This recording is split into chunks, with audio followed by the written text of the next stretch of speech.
Bueno, hola a todos. Muchas gracias por asistir a la tercera mesa del congreso que inauguró ayer, que hemos llamado Márgenes y Tránsitos, vínculos literarios entre Perú y Chile. Esta mesa se titula Hablo por mi diferencia, poética de la ciudad, en la obra de Diamela Eltit, Pedro Almebel y Osvaldo Reynoso, y va a contar con la participación de Carlos Villacorta, de Edith Pérez Orozco y de Giancarlo Peralta. Entonces vamos a comenzar con la intervención, con la ponencia de Edith Pérez Orozco. Leo una breve biografía. Edith Pérez Orozco de Junín, estudió literatura en la Universidad Nacional Federico Villarreal, con estudios en maestrías y doctorados en la Universidad Mayor de San Marcos, licenciada en literatura, magíster en ciencias de la comunicación y segunda especialidad de docencia universitaria en la Universidad Federico Villarreal. Publicó el libro Racionalidades en conflictos y violencia política en Rosa Cuchillo, de Oscar Colchado, en el 2010, y Materiales y medios didácticos en la docencia universitaria en 2018. Y además Cuadernos urgentes de Augusto Higa Ojiro y Cuadernos urgentes de Julián Pérez Guaraca. Entonces comenzamos con Edith. Muy buenas tardes. Agradezco la invitación de la Casa de la Literatura. También agradezco la presencia de ustedes. En esta tarde voy a presentar mi análisis, mi interpretación acerca del texto El Padre Mío de Diamela Eltit. En ese sentido, la lectura que hice, ¿no es cierto?, me relacionó mucho a las estrategias metafóricas que plantea Diamela, ¿no? Y dentro de la representación de la diégesis, la interacción comunicativa que hace la narradora y también, ¿no?, la presencia de la memoria en este narrador personaje. Entonces, al revisar al investigar un tanto acerca de Diamela Eltit y más sobre Padre Mío, logro comprender y efectivamente seguir algunos planteamientos de la crítica literaria latinoamericana.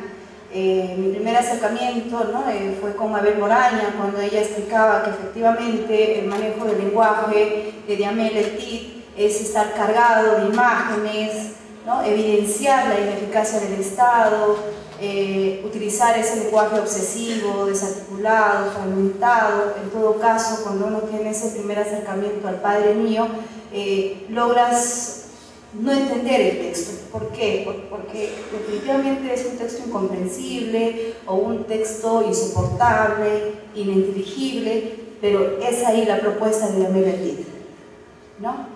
Efectivamente, mostrar este lenguaje cargado de desarticulaciones. ¿Por qué? Porque están en pleno proceso, están dentro de la dictadura, de la violencia, y de eso se trata, dice Mabel Moraña.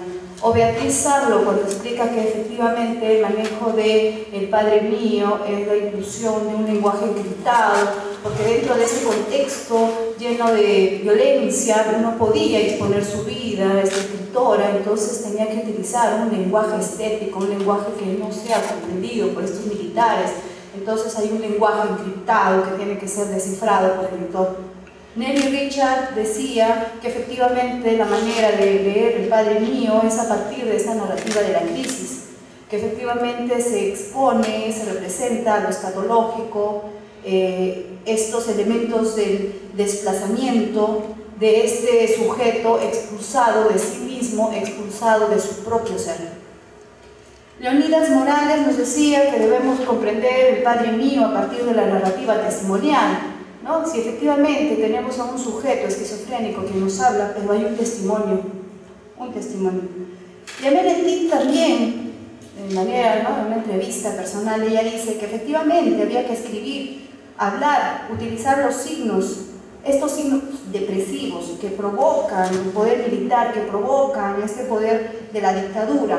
El cuerpo del esquizofrénico, la lengua del esquizofrénico, efectivamente son las marcas de la cultura.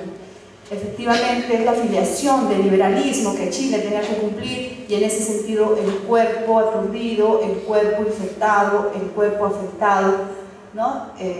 Evidenciaba tal crisis de la violencia. En la misma manera, Marcela Traverso nos hablaba que el texto, más allá de ser un texto de testimonio, debemos considerarlo como un texto del bricolage o el testimonio de la disidencia. Entonces, tenemos efectivamente que en el texto de Diamel El-Tit, inicialmente, ¿no es cierto?, hacemos un análisis del paratexto. Nos permite entender un poco más la presentación, el epígrafe, ¿no?, en cuanto a la parte inicial, el exterior del texto. Pero para eso apelamos, ¿no es cierto?, o comprendemos, seguimos efectivamente el planteamiento de Antonio Cornejo Polar cuando nos habla acerca del uso de las categorías metafóricas. Estas categorías metafóricas nos dice que debemos relacionar los campos culturales y literarios, que efectivamente la epistemología de la crítica o categorías antropológicas en relación a la esfera de la producción estética nos permiten crear categorías hermenéuticas que nos dan rendimiento teórico. Y en ese sentido logro comprender, ¿sí?, en el planteamiento de Diamel El-Tit lo siguiente. Empecemos, ¿no? En El Padre Mío, publicado en 1989, en la carátula vemos en la parte superior, dice Diamel El-Tit, pero también en la parte inferior dice Francisco Seguers. Entonces, ¿qué es lo que está planteando Diamel El-Tit? Es la autora, pero tenemos también a Francisco Seguers. La segunda parte, ¿no?, y abrimos el texto y dice dedicatoria, artista visual Lotti Rosenfeld. Entonces el texto se va complicando un poco más.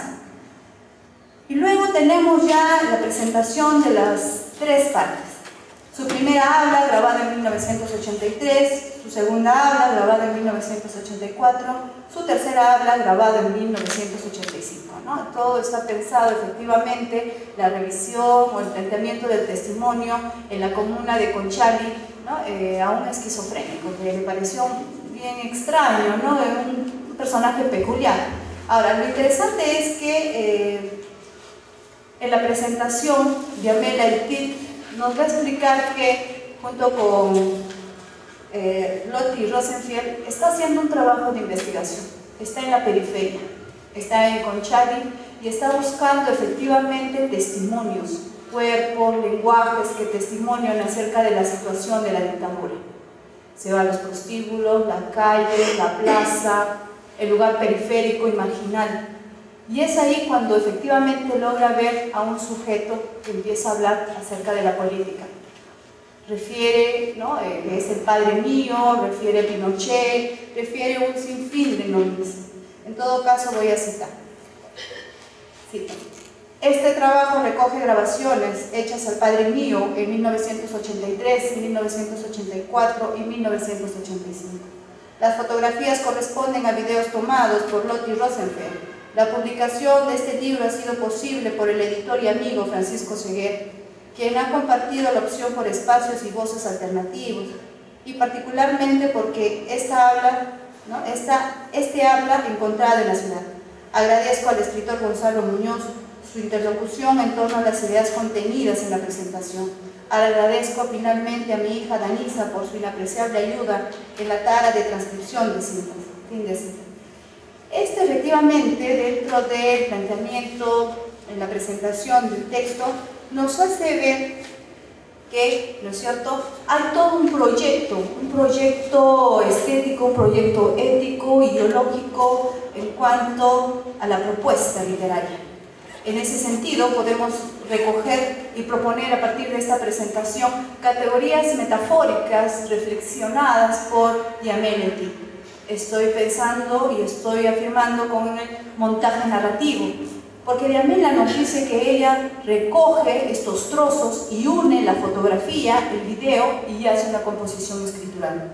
Asimismo nos habla del programa Nómada, y efectivamente a partir del del narrador personaje, este señor, un mendigo, un esquizofrénico, que utiliza un lenguaje barroco, pero es un lenguaje móvil, que le hace estallar.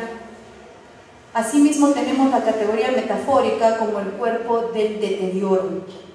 Este cuerpo que ha cruzado la frontera de la cordura, este cuerpo que se ha desplazado hacia la calle, la plaza, este cuerpo que es la costra de la sociedad. En todo caso, este cuerpo del delirio que también testimonia la situación de la violencia, ¿no?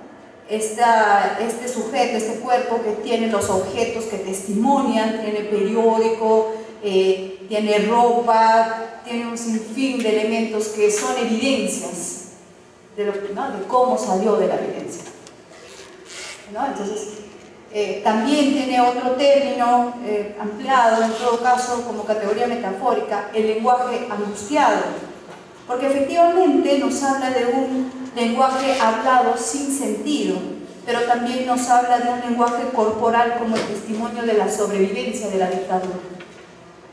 Otra categoría metafórica es el término es-cultura, ¿no? Es-cultura. Efectivamente, este es un cuerpo escindido, fragmentado, que deambula, es un ornamento, una fachada de angustia, es un cuerpo mirado, aclamado, pero también es el cuerpo del cataclismo. Entonces, estos elementos o estas figuras efectivamente es lo que yo puedo comprender y puedo entender dentro de la presentación inicial de Diamele. Esto efectivamente me logra y me permite comprobar o en todo caso proponer esta sistematización. Primero que nos presenta una información, ¿no? La grabación de cintas, la toma de fotografías, la participación del editor en la publicación, la intervención del diálogo y reflexivo de un poeta y la transcripción de cintas. En ese sentido yo podría, ¿no? y menciono que Diamele Tit nos presenta una estética de significaciones culturales. Está justamente la reunión de estos cuerpos, ¿no? de este cuerpo, el lenguaje barroco, la utilización de la intertextualidad, del texto literario, el cultural, el audiovisual, el discurso performativo, los discursos humanísticos, justamente todos estos elementos que Diamele Tit está representando y a la vez está discutiendo y está demandando a través del texto literario sobre la situación de la dictadura militar.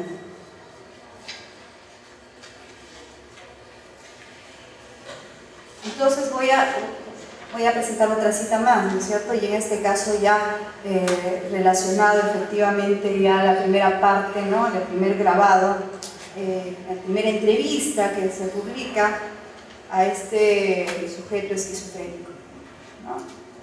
Dice ella: es Chile, pensé, Chile entero y a pedazos en la enfermedad de este hombre. Girones de diarios, fragmentos de exterminio, sílabas de muertes, pausa de mentira, frases comerciales, nombres de difuntos. Es una honda crisis del lenguaje, una infección en la memoria, una desarticulación de todas las ideologías. Es una pena, pensé. Fin de cita. Entonces, ¿qué es lo que estamos viendo, no? Dentro de este planteamiento, Diamele Tit nos muestra el cuerpo, nos muestra el discurso desarticulado, pero en realidad hay un lenguaje encriptado, hay un lenguaje por ser descubierto, un lenguaje por ser descifrado por los lectores. Lo hace en plena violencia, ¿no? En plena dictadura militar de Pinochet. Digamos que se expone demasiado, pero ella lo hace y ella no está sola, es un trabajo en conjunto. Está con un poeta, está con un editor, está con una amiga, ¿no? que trabaja audiovisual y está con su hija. Justamente están intentando entender a partir de este cuerpo, de este esquizofrénico, a Chile. Este esquizofrénico es la evidencia, es el testimonio, ¿sí? ¿No? De esta forma, de esta marca del horror, de esta forma de lo real, como mencionaría, bueno, menciona Lacan, ¿no? El sujeto quien logró tocar lo real y conoce lo grotesco, lo horrible. ¿No? Entonces, cito a Diamele Tit, ¿no? Dice: debo enfatizar su extraordinaria capacidad de sobrevivencia, dado que su mente estaba detenida en un punto único, sujeto del delirio, autoabastecedor de necesidades vitales, desprendido de todo, su nombre. Entonces, efectivamente, Estos son algunos planteamientos que ¿no? lo comprendo sobre todo en función a las categorías metafóricas. Y en cuanto a al uso de la interacción comunicativa,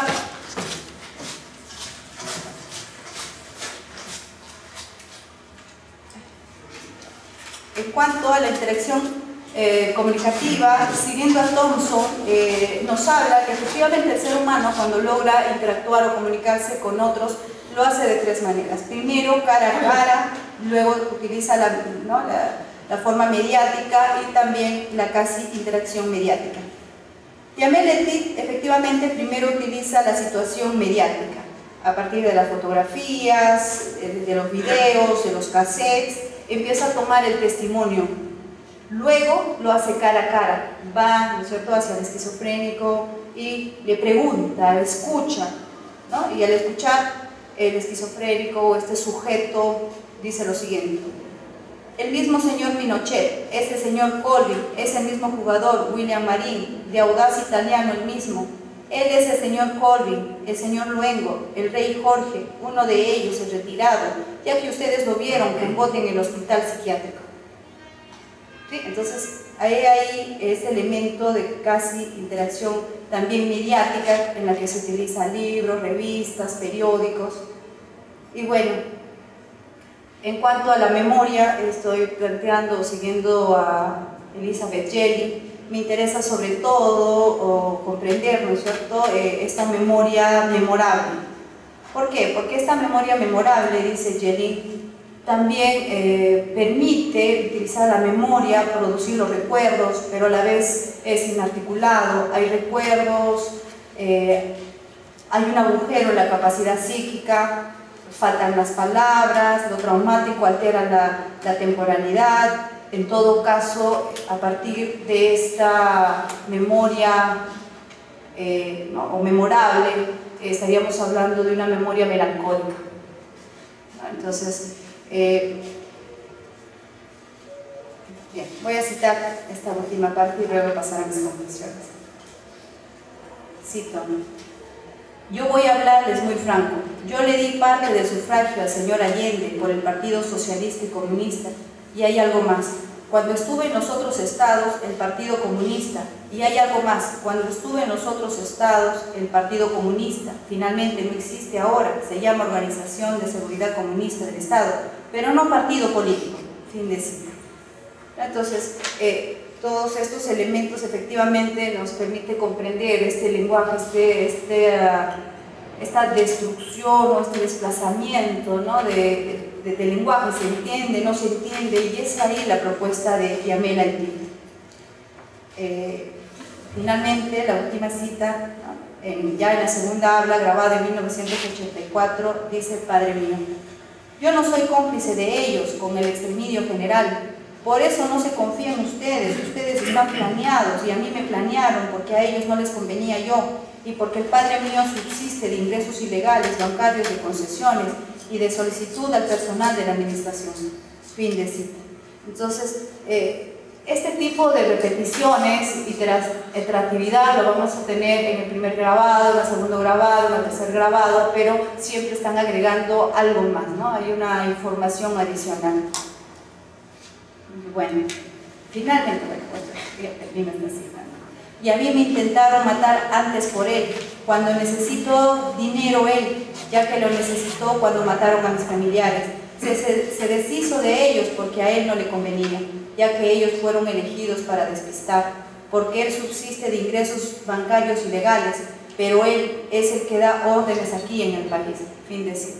Podemos ver que efectivamente tenemos al narrador personaje que está testimoniando, está hablando. Definitivamente no es un sujeto que salió de esta violencia de una manera, ¿no es cierto?, de escape, de huida, sino que estuvo dentro de este horror, de lo grotesco, salió de la violencia, pero perdió salió de esta cordura.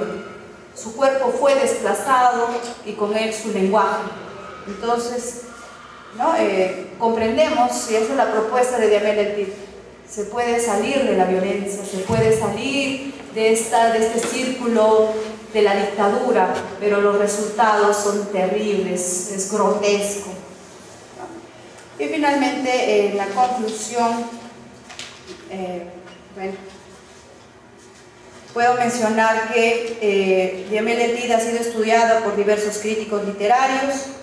Definitivamente me interesa analizar de manera inicial la dedicatoria, la presentación, porque cada uno de estos aspectos me permite proponer las categorías metafóricas. Categorías metafóricas como el montaje narrativo, programa nómada, cuerpo del delirio, lenguaje angustiado, objetos testimoniadores del pasado o escultura, ¿no? Este proyecto tal vez denominado estética de las significaciones culturales. Asimismo, estamos planteando el recurso de los tres tipos de interacción comunicativa, el cara a cara, la mediática y la casi interacción mediática. Y finalmente, en cuanto a la memoria memorable o melancólica, es justamente la propuesta de Diamel El Cid al utilizar o al proponer, en todo caso, una memoria ficcional, ¿no? Ya Martín Lienhard explicaba al respecto que una manera acertada de poder testimoniar, de denunciar los hechos de la hegemonía, era utilizar efectivamente un testimonio ficcional, porque esta era una manera más segura, este contrato fiduciario que hay entre el lector y el autor, para buscar verdades que definitivamente se sigue discutiendo y se sigue intentando comprender cuando queremos hablar de un discurso antropológico, por ejemplo, ¿no? La memoria ficcional representada en su primera habla, grabada en 1983, su segunda habla, grabada en 1984, y su tercera habla, grabada en 1985. Entonces, ¿qué es lo que estamos viendo aquí? ¿No? El proceso subjetivo individual del monólogo, la pertenencia de un colectivo cultural chileno, el narrador personaje que narra desde la locura sobre estos hechos traumáticos, el antes, el durante y el después de la dictadura. Y todo esto desde el lugar de enunciación, una ciudad marginal, la comuna de Conchay. Todo esto efectivamente es sobre la dictadura en Chile. Muchas gracias.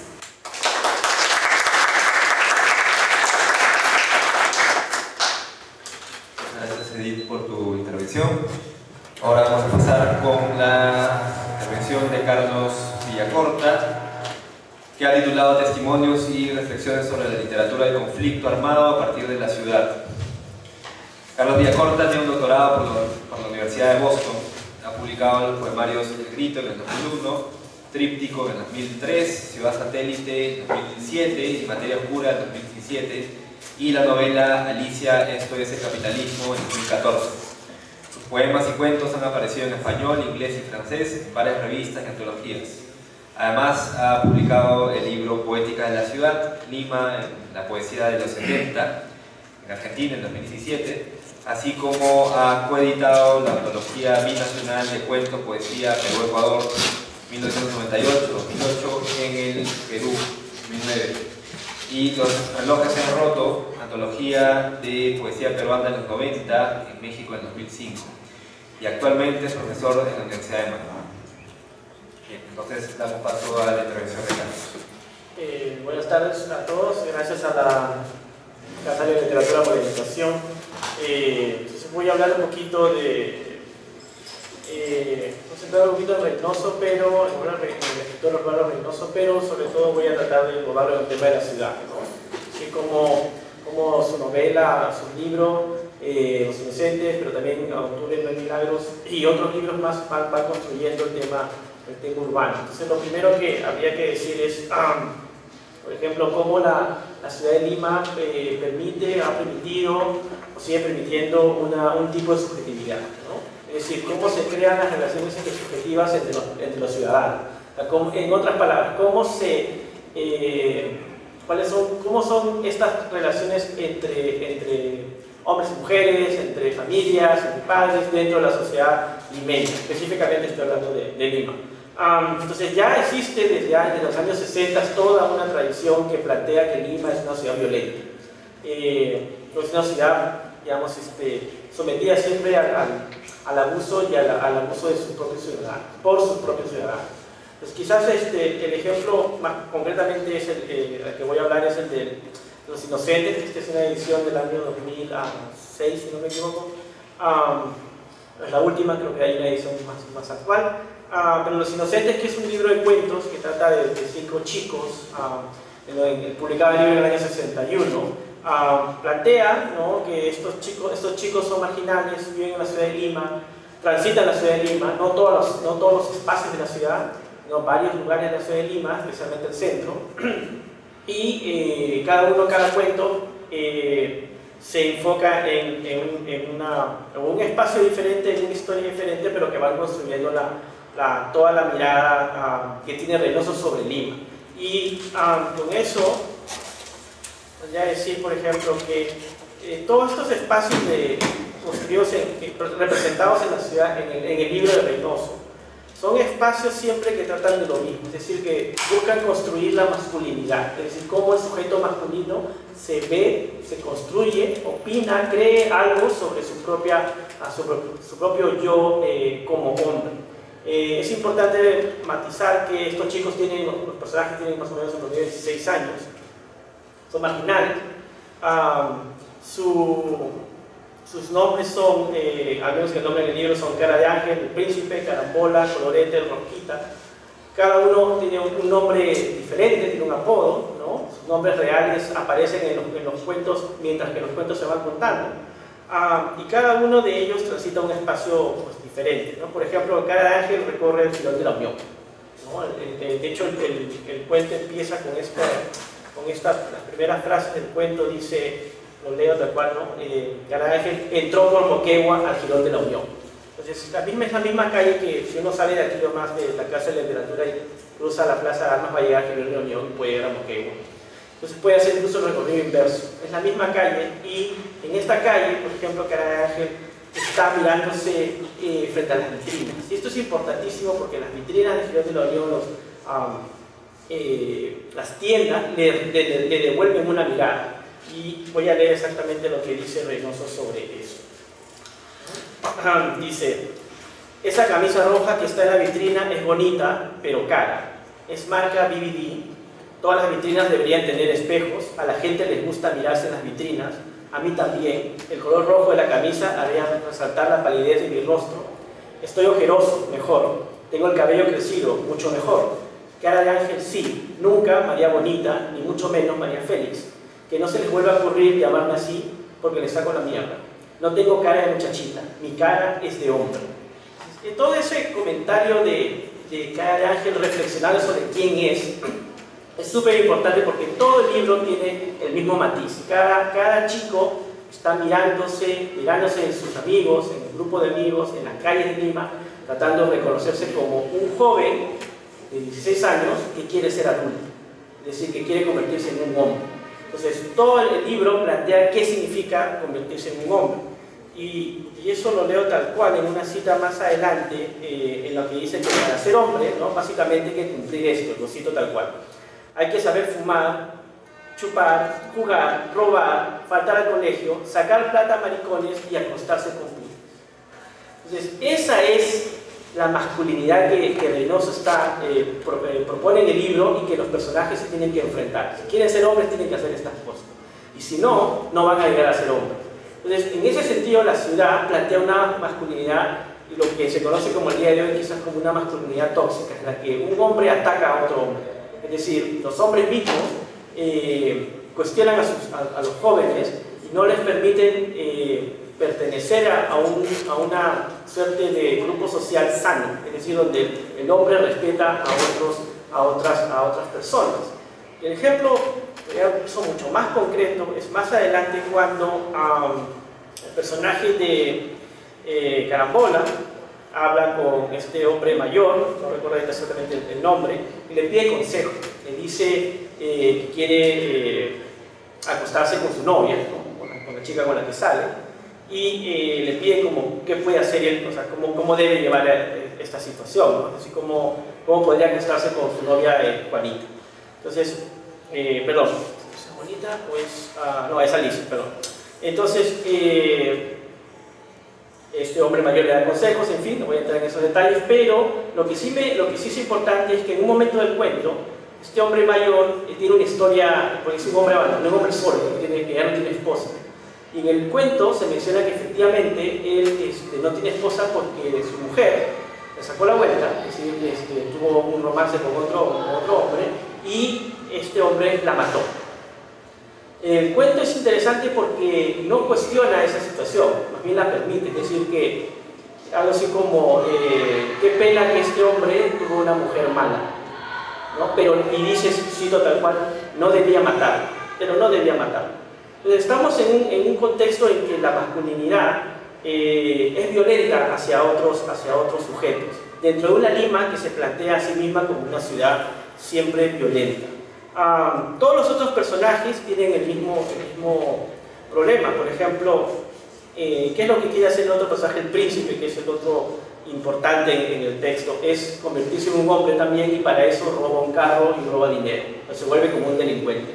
Los amigos y de alguna manera el grupo está contento y está orgulloso porque ha salido en las noticias, ¿no? Y leo tal cual lo que dice la noticia del periódico cuando atrapan al príncipe. Dice: rock and rollero asalta y roba. Anteanoche, el menor de 17 años, Roberto Montenegro del Carpio, alias el Príncipe, promovió mayúsculo escándalo en una casa de diversión de Prolongación México.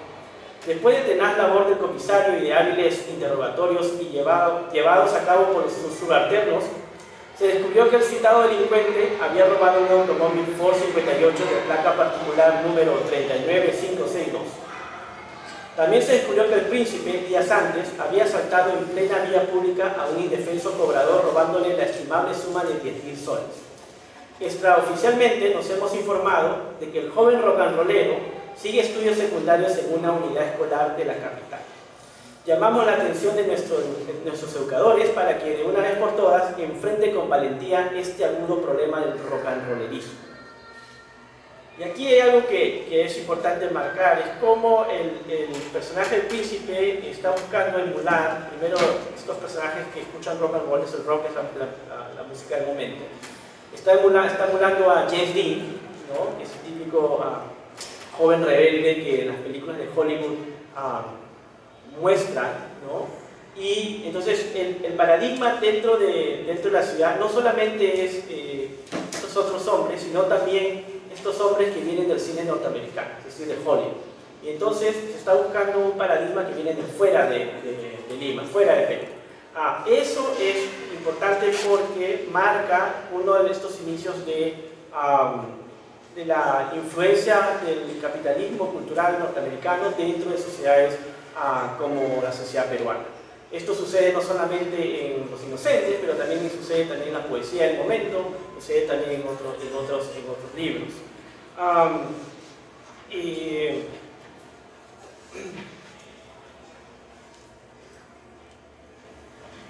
Asimismo, el príncipe es denominado en algún momento como un auténtico hijo de Lima. La pregunta sería: ¿qué es un auténtico hijo de Lima? Y yo creo que esa frase se puede extrapolar a todos los personajes del libro. Todos los personajes, todos los chicos que aparecen en el libro de cuentos son auténticos hijos de Lima. ¿En qué sentido? En el sentido de que todos los personajes buscan ser aceptados por la sociedad, que la sociedad no los acepta porque son marginales. En este momento, en el año 61, todavía la ciudad de Lima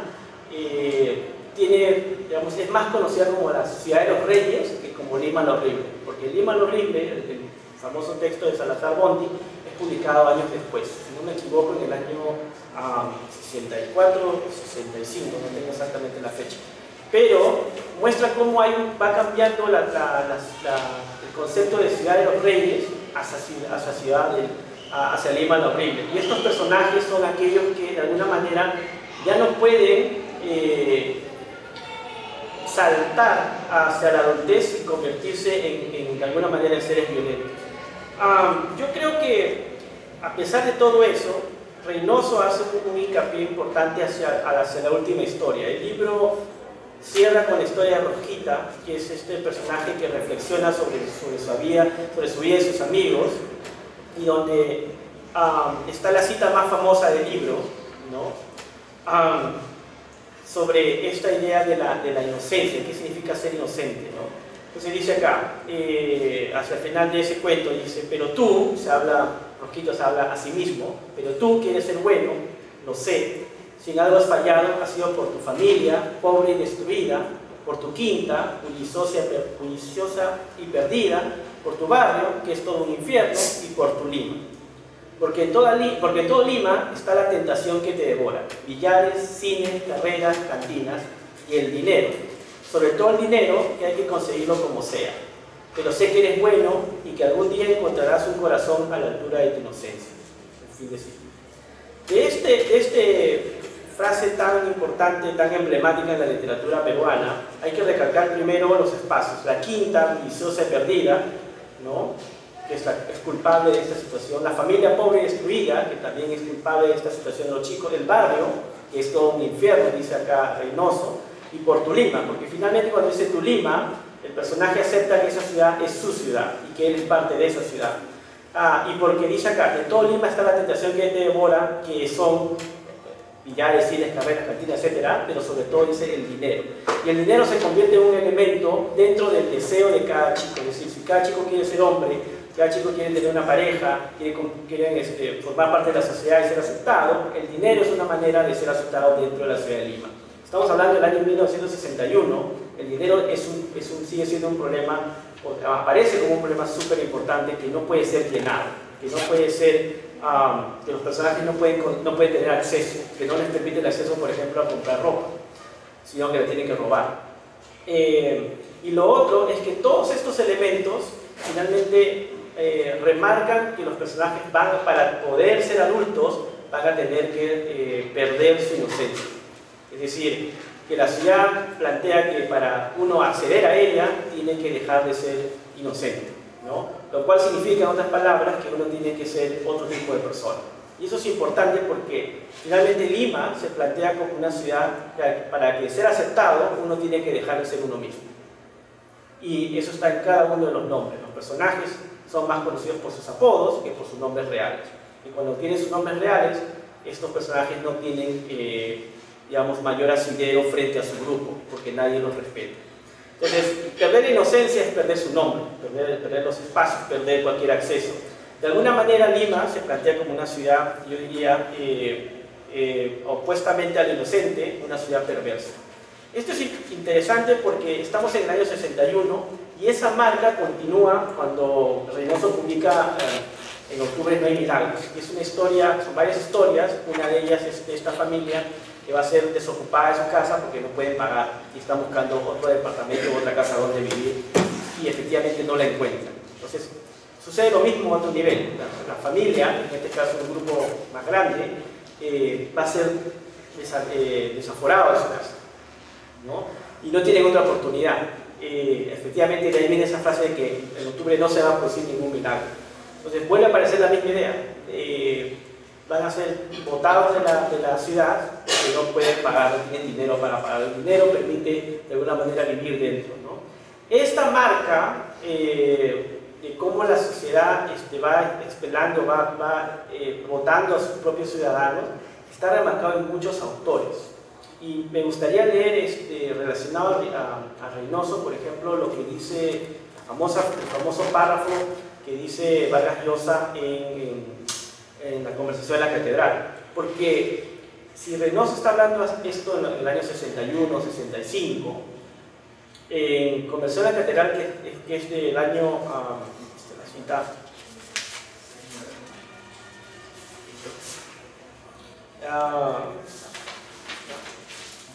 del año 69, ¿no? Simplemente es en la misma década, ya vemos que ha sucedido algo diferente.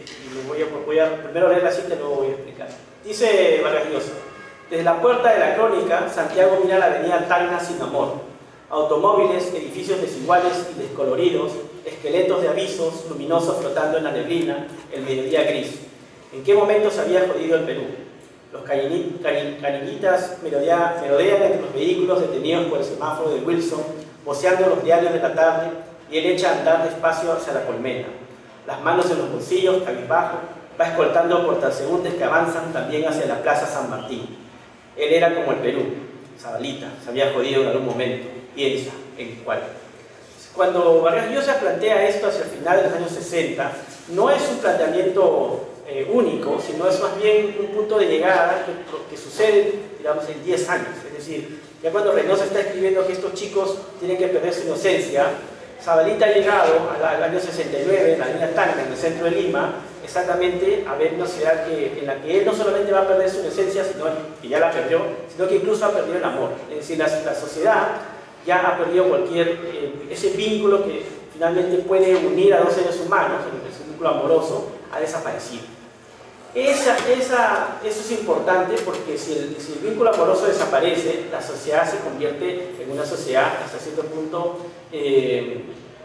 no solamente perversa, sino que puede convertirse en una sociedad esquizofrénica. ¿En qué sentido? En que ningún personaje o ninguna persona puede tratar de establecer un vínculo con el cual desinteresado, es decir, que uno hace algo por otro sin esperar algo a cambio. Ese proceso que se marca en los 60 se remarca aún más en la siguiente década. Y eso lo dice Elmore Peter Elmore, el crítico, cuando dice que en los años 60 y 70 lo que sucede en Lima es que todos los personajes limeños, ¿no? Que Zabalita es uno, pero hay muchos más, no pueden transitar la ciudad de Lima porque no saben a dónde ir. Es decir, no tienen una escapatoria.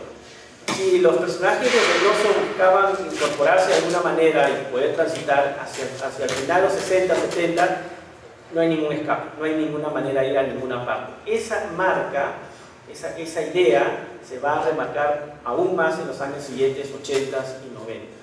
Como no tengo mucho tiempo para explicar cada década, lo voy a saltear hace como 20 años, y voy a leer una frase del libro de Daniel Alarcón, su libro, su cuento se llama,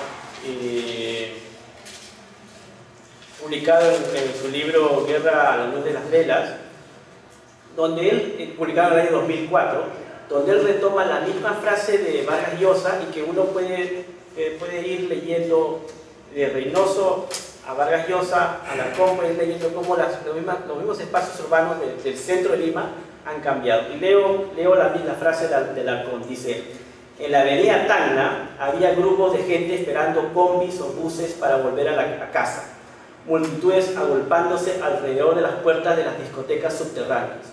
La música techno atacaba nuestro silencio. Estábamos a punto de llegar al New Lima. Entonces, entre los procesos urbanos del 60, 70 y durante los 80, 90, que es la época de, por un lado, el conflicto armado, por otra parte, todo el proceso de la dictadura fujimorista, en esos 20 años, en el 2004, Lima aparece como otro tipo de espacio. La avenida Tacna ya no es la avenida que está sin amor, sino es más bien la avenida de la diversión, digamos, del exceso, del deseo, de la música, de los buses. Es una ciudad que está vibrando. Eso es lo que se conoce como el New Lima, o al menos es la que plantea Alarcón. Estos procesos no han terminado. O sea, Lima, estamos en el 2018, Lima sigue cambiando. Entonces la pregunta es, ¿hacia dónde apunta Lima? ¿Qué espacios nuevos se están creando?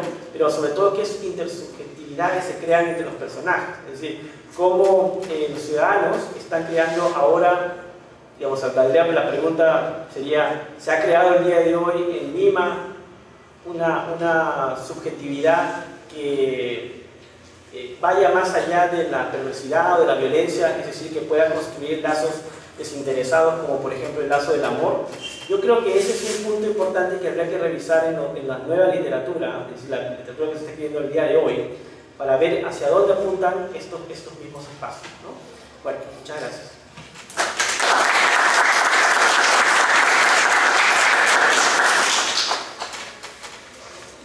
Gracias, Carlos. Ahora vamos a pasar a la intervención de Giancarlo Peralta con una ponencia titulada La tridimensionalidad de lo marginal en el espacio urbano, en la narrativa de Osvaldo Reynoso y Pedro Lemebel. Giancarlo Peralta Luis es investigador, gestor cultural y estudiante del tercer año de la carrera de literatura de la Universidad Nacional Federico Villarreal. Es co-creador del colectivo Criatura Verbal, cofundador del Círculo de Investigación de Literatura Latinoamericana Osvaldo Reynoso. Asimismo, forma parte del equipo editorial de la revista interdisciplinaria de estudios de género Voces y Cuerpo, integrante del colectivo de estudios feministas y género y del club de lectura enfocada en la literatura LGBTIQ, Caictura. Participa actualmente del Círculo Universitario de Estudios de Género del Centro de la Mujer Peruana, Flora Tristán, y ha participado como ponente en congresos y conversatorios sobre literatura queer, estudios de género y feminismo. Damos paso entonces a la ponencia del CAR. ¿Qué tal? Bueno, primeramente, muchas gracias por asistir a todos ustedes y quiero hacer un paréntesis antes de comenzar con la ponencia. Hace unas semanas Facebook me acaba de recordar que exactamente hace 3 años Osvaldo Reynoso presentó los 50 años de este libro. En octubre no hay milagros, y curiosamente coincide con el día en el que me lo firmó, ¿no? El valor sentimental que ahorita recorre por estar siempre en el mismo lugar que él es inmenso, y se los quería compartir porque de alguna u otra manera nosotros, las personas que estudiamos la literatura, que hacemos literatura, de alguna manera queremos llevar en la literatura a todos los rincones de la sociedad, a todas las estratigrafías de la sociedad, nos llena, nos hace felices. Gracias por poder compartir esa felicidad conmigo. Ahora, mi intervención trata acerca de lo que, juntamente conversando con una profesora de la universidad, llegamos a una conclusión, ¿no? Existe una tridimensionalidad de lo marginal. De alguna u otra manera, basándonos en lo que dice Bars con respecto a los 3 componentes que desarrolla la marginalidad, es posible partir de ello, ¿no? Bars dice que los 3 componentes de la marginalidad son clase, raza, sexo, sexualidad. Bueno, yo me quiero concentrar en el último, que es la sexualidad. Sin embargo, vamos a pasar por los 2 primeros. En cuanto a la clase, ya todos conocemos que el proceso en el cual se ha desarrollado nuestra narrativa, y la narrativa de toda Latinoamérica es en base a un proceso de lucha, de conflictos, de digresiones, y no solamente de ellos, sino también de diálogos hasta cierto punto. Siguiendo con lo de raza, Lévi-Strauss, ya en la primera mitad del siglo XX, remarcaba que la raza tenía que descomponerse, tenía que salir de los marcos clásicos a los cuales estamos acostumbrados. Y se crean 2 conceptos a partir de los cuales se puede entender la raza. Uno que es el linaje y otro que es la etnia, la clase o etnia. Esto está relacionado con lo primero. Así que tenemos que el linaje es lo que hemos conseguido a partir de nuestros familiares, nuestra ascendencia, etc. Y la etnia es el grupo social con el que compartimos características físicas, particulares, etc. Pero en estos libros que yo he tomado, que son, al igual que el anterior expositor que me acompaña en la mesa, Lehman Rock, o también llamado Los Inocentes posteriormente, en octubre no hay milagros, y no tengo el libro, es muy difícil de encontrar en Lima, el libro de Pedro Lemebel,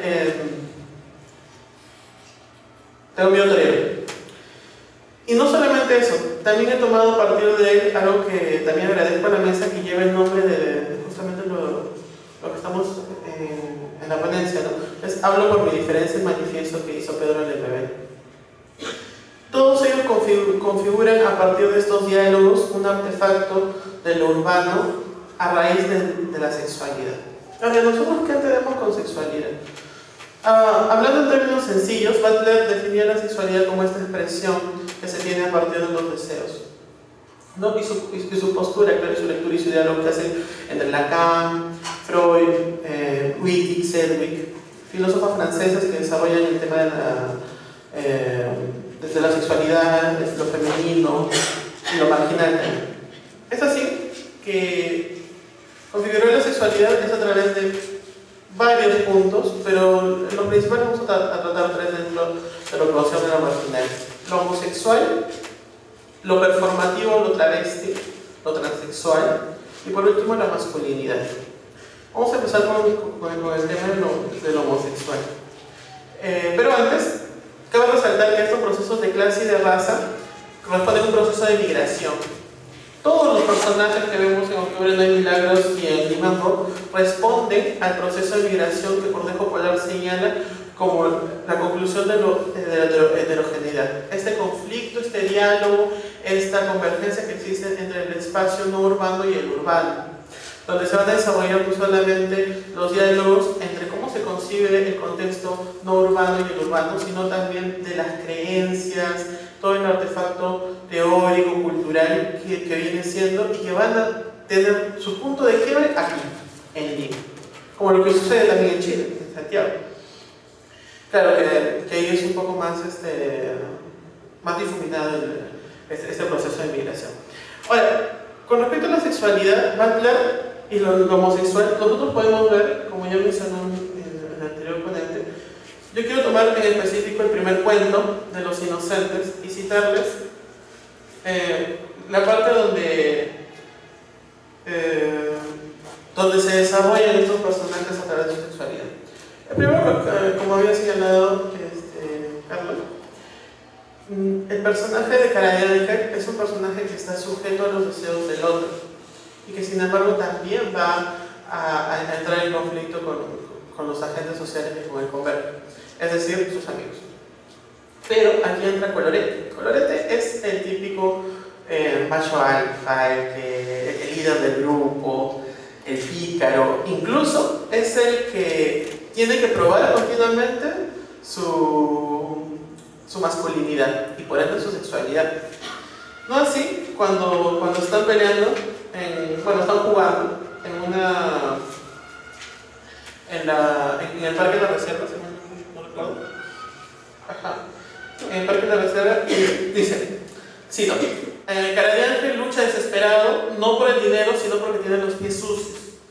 Las medias están que apestan y le da vergüenza.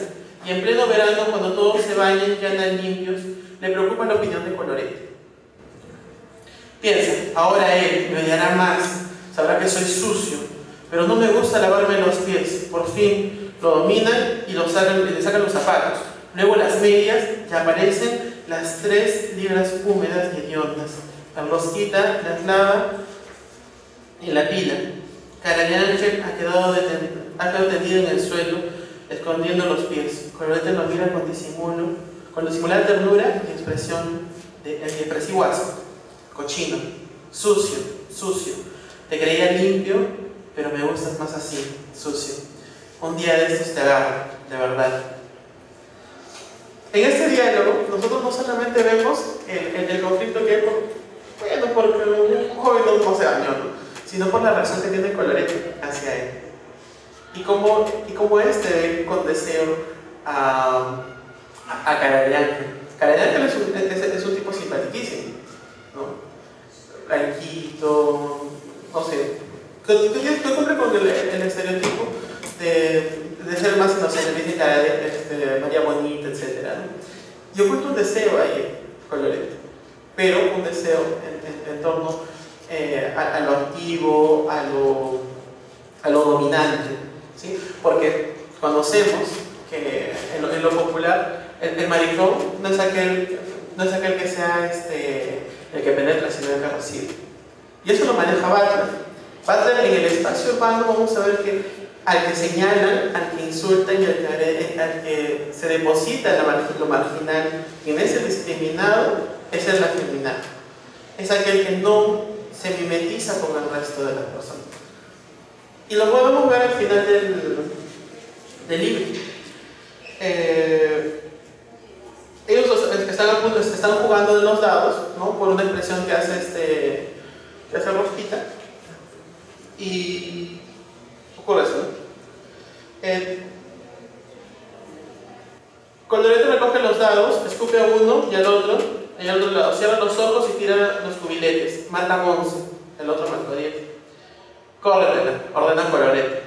Cara de Ángel se tiende en el suelo, recostado, quiere llorar. Piensa que ya no podrá ir a México. 15 días se ha contenido para esto. Si quieres ver una foto, dice Corsario, Del bolsillo trasero del pantalón saca una foto y se la enseña.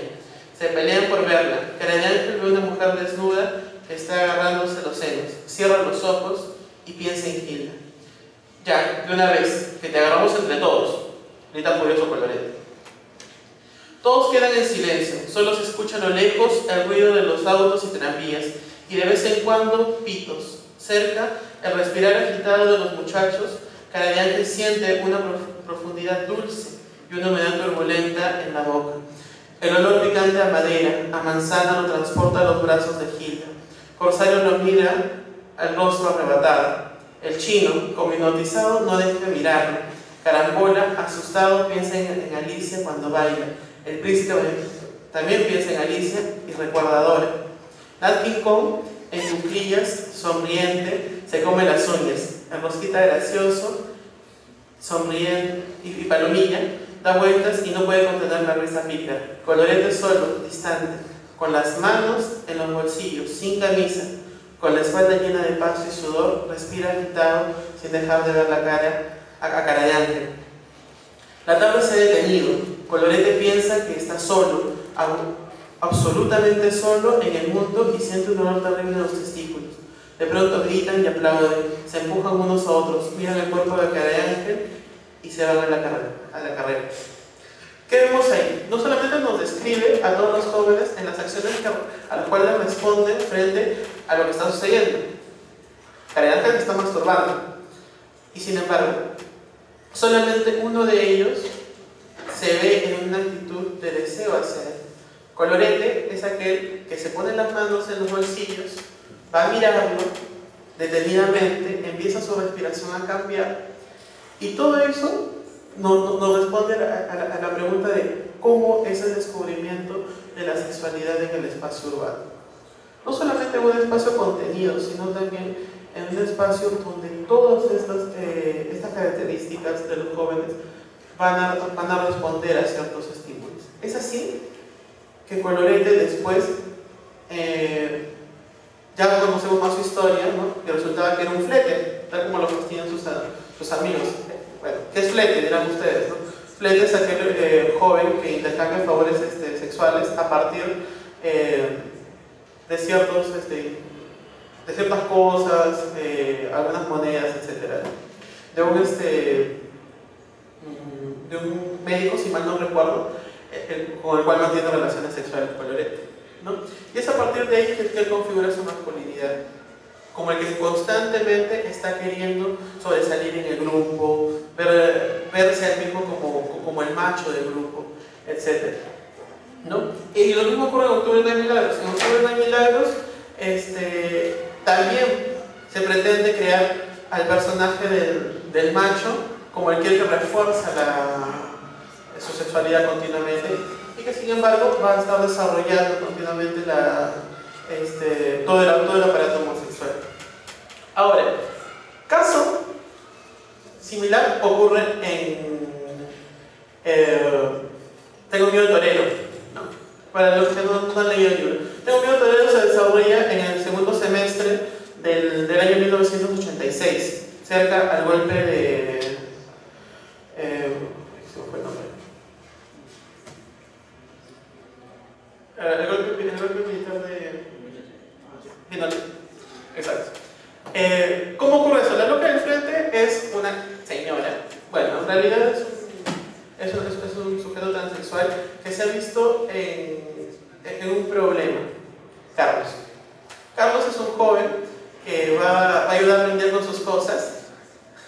Carlos es el personaje va a ayudarnos con sus cosas un día a la loca del frente, y se va a encontrar con que le cae bien al muchacho, y va a recurrir a ella para juntarse con sus amigos y con el pretexto de estudiar ser parte de un grupo de izquierda que quiere de alguna u otra manera combatir la dictadura de Pinochet. En este intercambio de conversaciones se va saliendo algo muy parecido al amor. Hay un encariñamiento muy profundo que tiene la loca del frente con nuestro personaje, y es así que va a llegar el día en que sucede lo del cumpleaños, el cumpleaños de Carlos. Es así que la loca del frente va a preparar una fiesta, todo, y van a tomar algunas copas y va a quedarse dormido el chico. La loca del frente intenta hacerle una felación, se arrepiente y solamente quiere dormir con él. Va a suceder una relación entre afecto,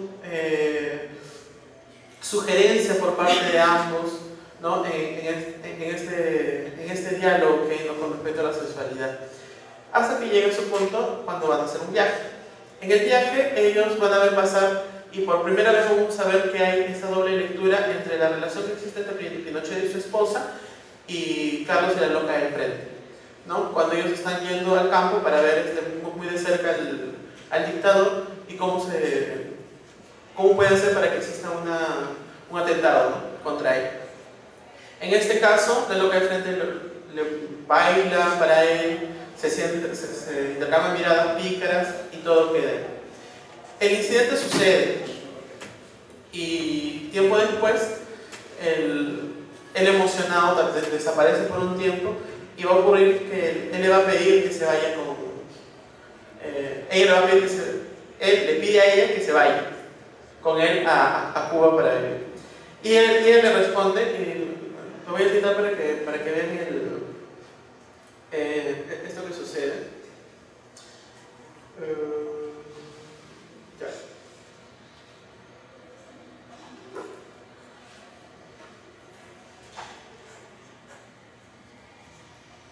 Allá. ¿Te irías conmigo a Cuba? La voz de Carlos pareció retumbar en su cabeza de cascabel, y ella giró la cara y lo miró desgarrada por la pregunta. El silencio que esperaba la respuesta fue tan grande que no necesitó despertar o tocarse para sentir el minuto de la noche abrazándolos en la ilusoria eternidad. Toda la vida te voy a agradecer esa pregunta. Es como si me estuvieran pidiendo la mano. Ella rió al decir esto y enseguida agregó con demacrada seriedad: no juegues conmigo, niño. Mira que me lo puedo tomar en serio.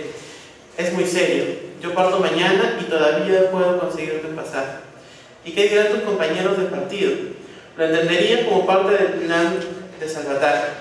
Todos los que participaron en esto están saliendo del país. Tu generosidad me conmueve, amor. Y quisiera ver el mundo con esa inocencia tuya que me estiran los brazos. Pero a mis años no puedo salir viviendo como la vieja loca detrás de un sueño. Lo que nos hizo encontrarnos fueron dos historias que apenas se dieron la mano en medio de los acontecimientos y que lo que aquí no pasó no ocurrió en ninguna parte del mundo. Me enamoré de ti como una perra y solamente te dejaste querer. ¿Qué podría ocurrir en Cuba que me ofrezca esperanza de tu amor? De alguna u otra manera esos dos personajes se ven envueltos en esta relación. Uno, por parte de Carlos, el descubrimiento que tiene de su sexualidad, y por otra parte ella, ¿no?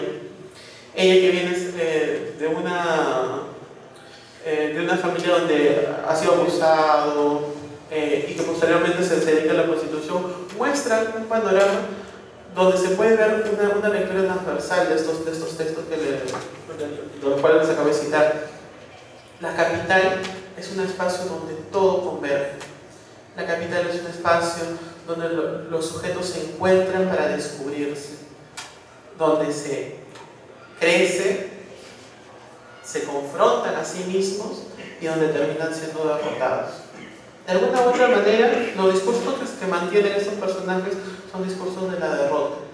Y estos discursos de la derrota no solamente nos muestran a un héroe o una heroína con la capacidad de conflicto, con la capacidad de cuestionarse a sí mismos, sino también la capacidad de cuestionar a los otros, a ese diametralmente opuesto que está en cada uno de nosotros.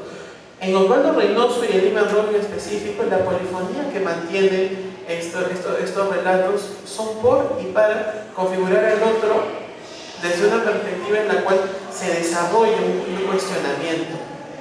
La masculinidad, como señalaba Carlos, está construida en base de ciertas acciones que nosotros vamos construyendo día a día, que la sociedad nos pide construir. Y que sin embargo ya estos agentes, como son Colorete, como son la loca del frente, como son incluso los personajes de Octubre no hay milagros, que continuamente se va a estar confrontando para cuestionarnos, en este caso nuestra sexualidad. Ahora, lo que le señalaba sobre lo performativo y lo transexual. La loca del frente no solamente se dice a sí misma, se ve a sí misma como mujer, sino que también hace un acto de mímesis con sus demás amigas, ¿no? Con el grupo de tejido que ella tiene. Y donde tiene que lo más parecido, se quiere ver lo más parecido a la supuesta novia de Carlos. Carlos la presenta, ¿no? Esta chica, no recuerdo el nombre, la recuerda, y a partir de esa chica el sujeto transexual va a querer mimetizarse con ella en todos los aspectos. Entonces vemos que la loca del frente no solamente intenta mimetizarse con el medio para su agrado, se está configurando a partir del otro, sino que también va a desarrollar todas unas características que son contrarias a ella. Ejemplo, que si se hacía la lesa era nada más por él, que si se aguantaba tanta chiva de libros de esos cajones era por hacerle un favor al niño, pero no iba a soportar humillaciones. Él se creía el cabrón huevón para tratarla así, creía que porque era universitario y era hermoso y joven y tenía sus ojos tan... solamente por él se hacía la señorita, porque le intimidaban con esos ojos tan amables, la chunchaba con su cortesía de chiquillo educado, y si no fuera por eso, si no fuera porque lo quería tanto, le salía la roda y se mandaba toda la chucha. O sea, ella se configura a partir de toda esta relación con el chico solamente y para hacerlo sentir cómodo.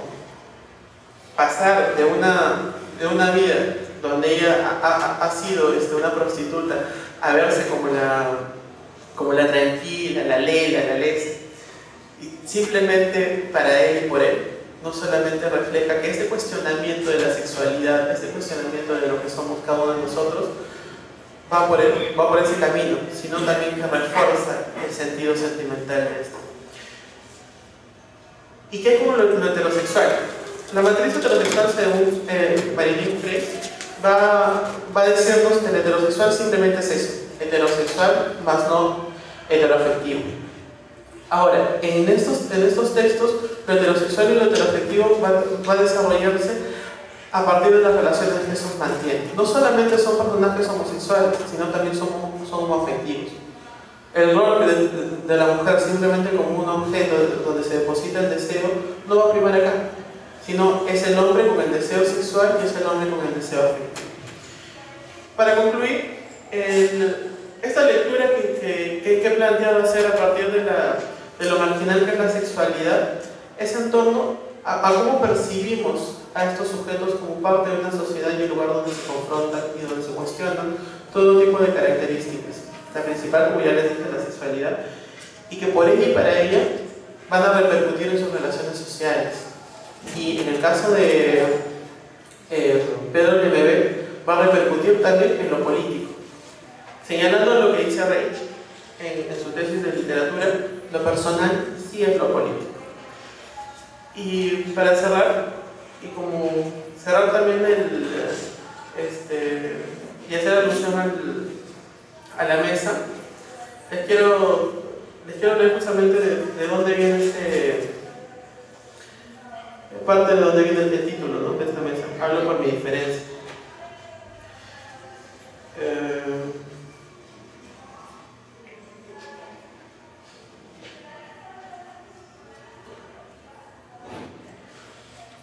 Yo no pongo la otra mejilla, yo pongo el culo, compañero. Hay tantos niños que van a nacer con una alita rota y yo quiero que vuelen, compañero. Que su revolución les dé un pedazo de cielo rojo para que puedan volar. Muchas gracias.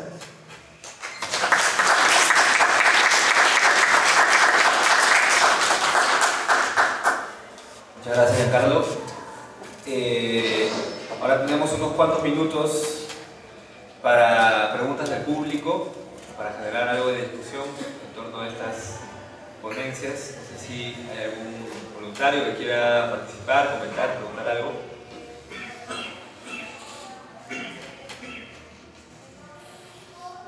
¿No? ¿Nadie?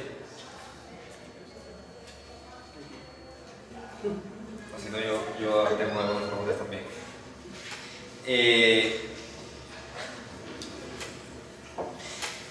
A ver, se ha hablado tanto en el caso de Reynoso como de Pedro Lemebel esta idea que atraviesa su narrativa, que apunta, entre otras cosas, a desmontar cómo así construimos una masculinidad en base al deseo del otro, ¿no? Se mencionaba este tema del deseo del otro.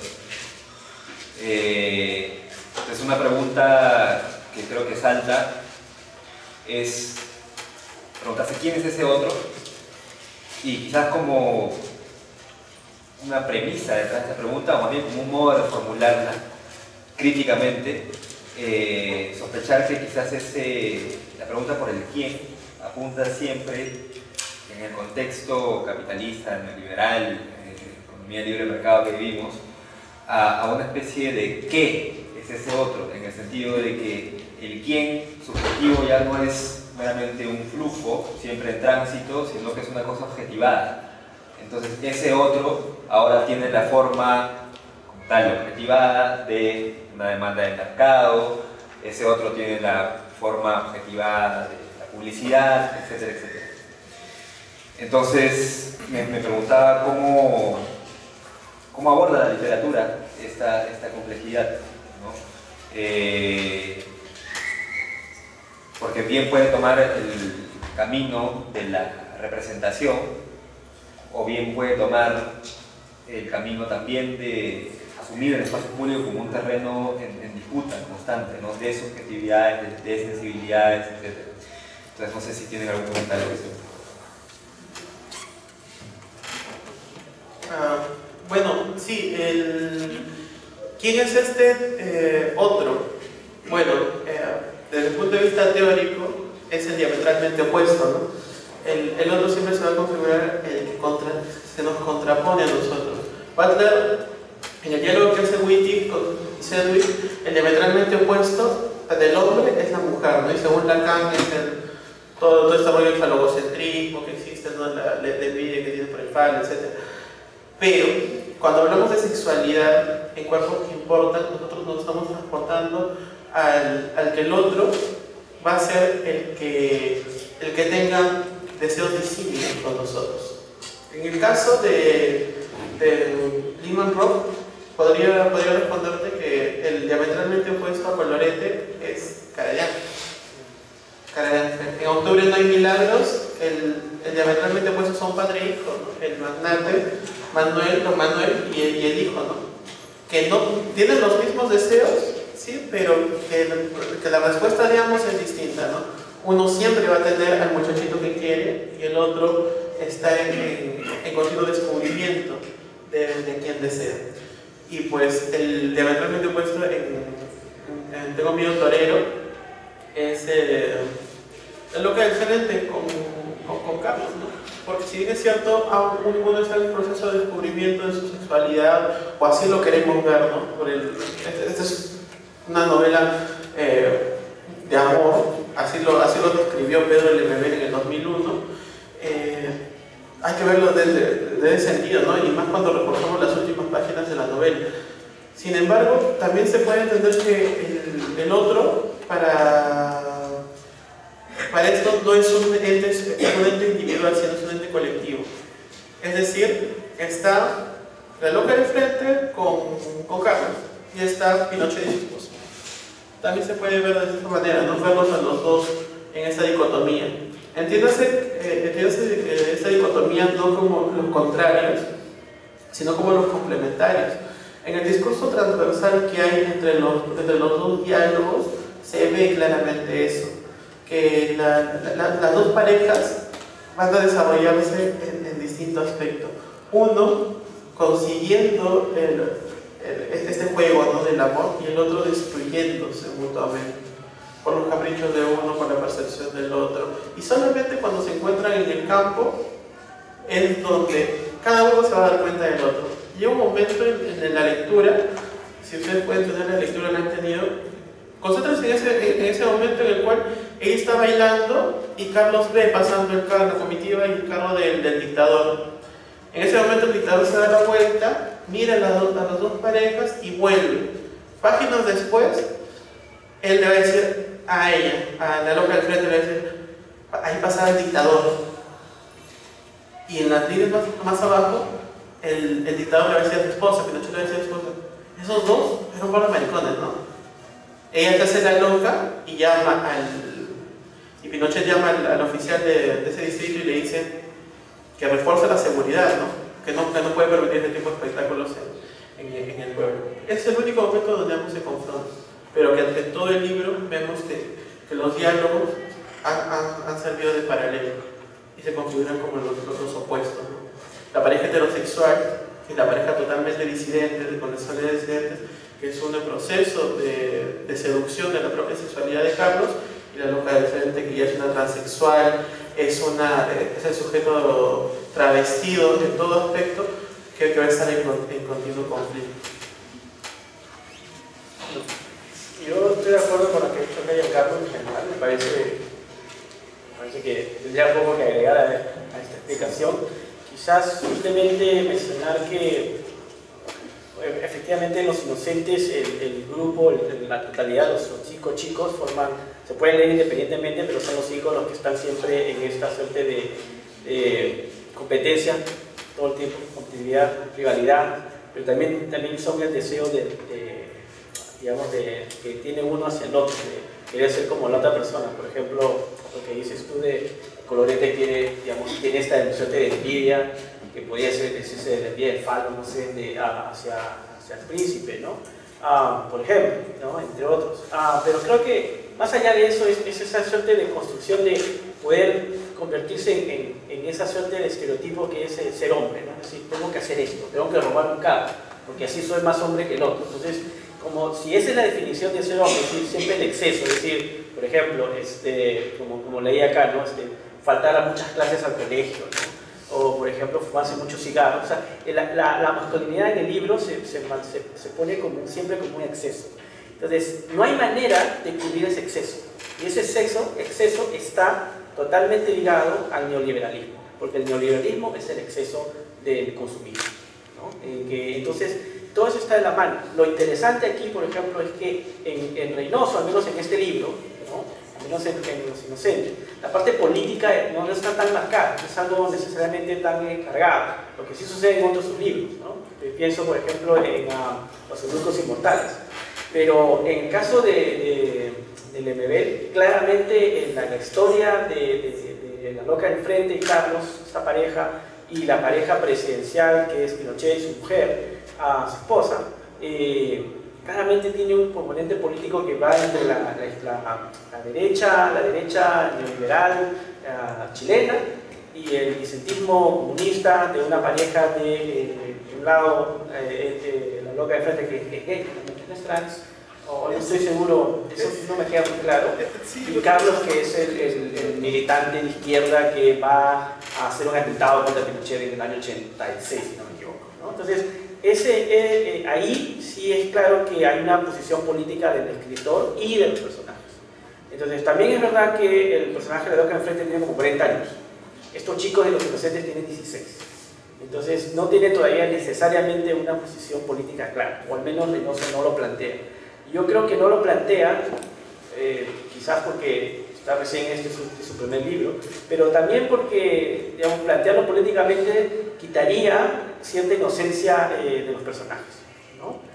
Entonces, el otro, digamos, siempre es ese exceso, ¿no? Ya sea un exceso de deseo, un exceso sexual, un exceso de consumismo, que se puede ver en la ciudad de Lima, ¿no?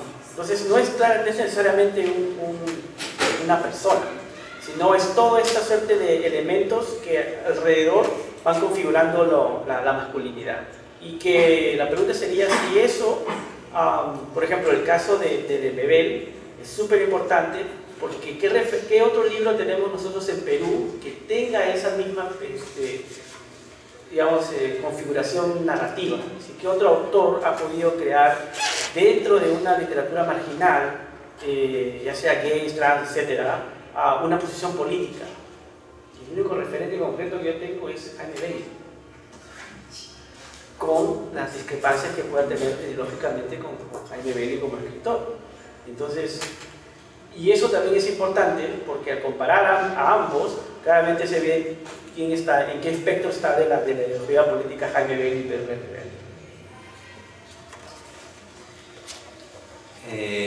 Bueno, creo que la discusión da para más, pero lamentablemente el tiempo nos ha ganado. Podemos seguir la discusión fuera de la sala también. La siguiente mesa se llama Países Idos, miradas críticas al autoritarismo y a la violencia política, y va a participar Victoria Guerrero, José Carlos Agüero y Pedro Briceño, y tendremos una videoconferencia de Lucero de Vivanco desde Chile. Así que esperamos que puedan asistir a esto también. Muchas gracias por su asistencia.